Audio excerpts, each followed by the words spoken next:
Stay tuned to find out why carbon offsetting is a nice concept but is fraught with problems. Discover what an eco or sustainable hotel looks like or how you might identify one, and how tourism isn't just the business of accommodating or entertaining tourists, but can be the perfect vehicle in which to restore ecosystems around the world.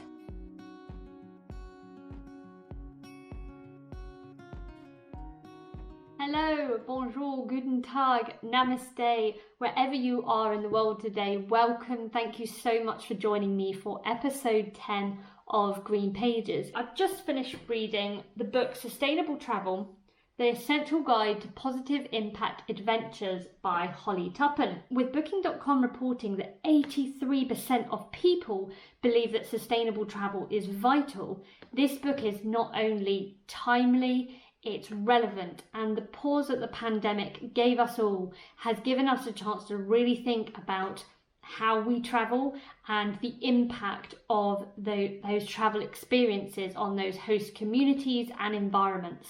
Not like any other travel books I've read or seen out there. It's not all positive, fun glossiness.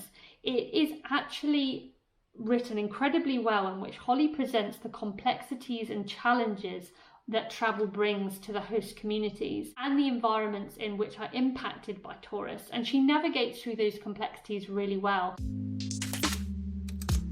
First key takeaway from this book was about carbon offsetting. The carbon offsetting industry is now worth a mind-blowing $500 million per year, and it's seen exponential growth in recent years. But before we delve into the offsetting boom, let's just cover what is carbon offsetting, what's its definition. It involves calculating your carbon emissions and then buying the equivalent carbon credits to cancel them out. On page 31, Holly says, a note on offsetting, use caution. The offsetting industry is a nice concept, but it's fraught with problems. Firstly, the industry is widely unregulated. A 2017 European Commission report discovered that 85% of offsetting schemes don't follow through on what they promise, and the carbon calculations and solutions vary wildly.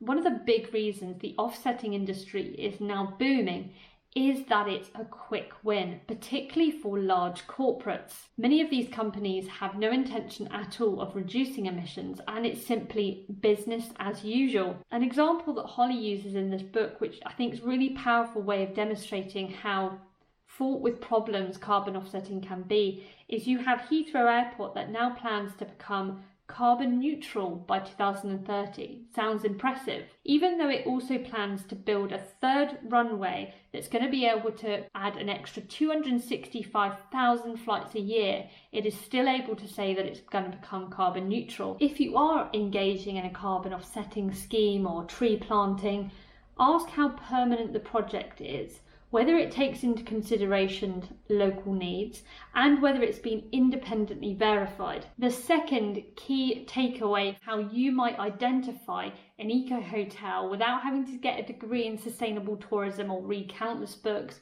These 9 easy guiding principles will really help you to navigate and cut through the BS and the greenwashing that's rife out there.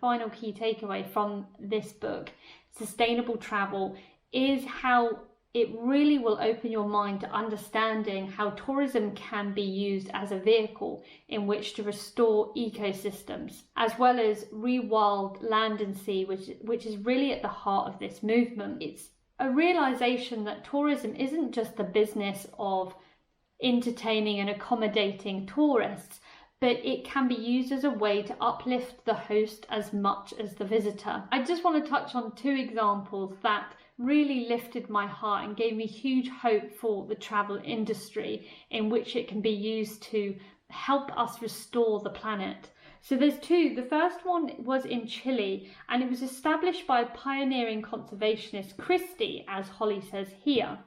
And essentially what they did is Christie and Doug, her partner, gradually bought over 28.4 million acres of ranches and private land in Chile to create wildlife corridors and return the wilderness to its natural state. These 5 new national parks now connect the more touristed hotspots with remote areas, and it will very much appeal to those that are wanting to reconnect with nature, whether they're staying in a luxury lodge or they're wild camping. And another one I want to talk about is Misal Eco Resort in Indonesia. It's actually a marine reserve which was established by Andrew and Marit miners, who were avid divers, and they witnessed complete devastation in the area when they went to visit, and areas by dynamite blast fishing, shark finning and even mining exploration. The reserve now protects 300,000 acres of the world's most ecologically significant coral reefs. It is a place where tourists can go and see what it really looks like from an area that was previously mining. It had a shark finning going on. It was an awful place that has now been restored to a sanctuary. So it's definitely a resort I really want to go and visit, and demonstrates how travel and tourism can be the perfect vehicle to restoring ecosystems around the world. My favourite part of the book was the chapter called Make It Count.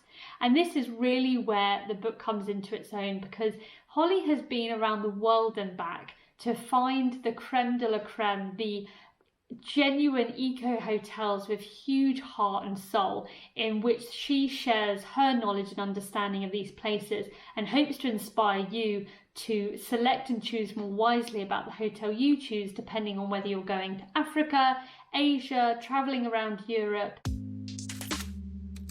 The biggest thing in summary that this book inspired me to do next is to drop the to-do list, the top 10 on TripAdvisor, and to think more creatively and imaginatively about where we travel to, not only in the destination, but once we're in the destination, where do you visit? Thank you for joining me for episode 10 of Green Pages. I hope you've enjoyed it as much as I have, and I really look forward to the next episode, which I hope you can join me on too. This is unlike any other book I've reviewed so far. It's an international bestseller, and it's called What a Fish Knows: The Inner Lives of Our Underwater Cousins. Thanks for joining me. Until next time.